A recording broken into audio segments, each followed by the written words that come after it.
La place de la religion à nouveau en débat en Israël. 2 rabbins ultranationalistes ont été arrêtés pour incitation à la violence et au racisme. Dov Lior et Yaakov Yosef ont signé un traité de théologie très controversé, la Torah du roi. Un texte qui justifie l'exécution d'innocents non-juifs en temps de guerre. Le spectre de la théocratie plane sur l'État hébreu, où en l'absence de constitution, la religion et l'État ne sont pas clairement séparés. Ils sont quelques centaines à prendre d'assaut la Cour suprême israélienne, venus pour protester contre l'arrestation de 2 rabbins, Dov Lior et Yaakov Yosef.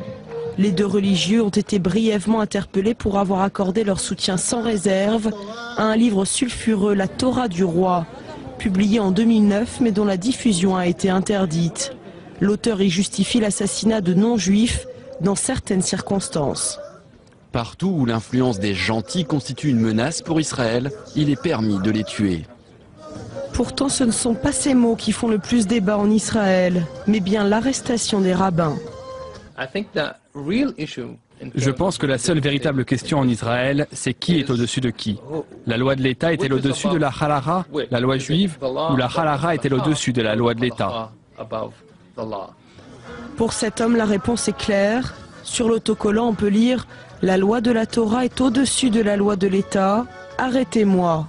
Ce député d'extrême droite a un discours plus rodé, mais non sans contradiction. Les rabbins ne sont pas au-dessus des lois. Un rabbin qui a enfreint la loi doit être traduit en justice. S'il a volé, touché un pot de vin, nu à quelqu'un, il n'a aucune immunité.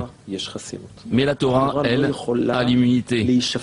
Personne ne peut traduire la Torah en justice, car elle défend des valeurs morales absolues.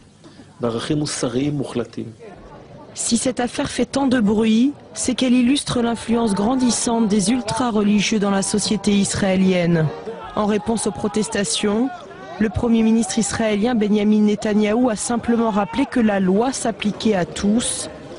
Pas sûr qu'il en soit totalement convaincu, lorsqu'on sait qu'il travaille avec Ovadia Youssef, le chef spirituel du parti des ultra-orthodoxes, et qui n'est autre que le père d'un des 2 rabbins arrêtés.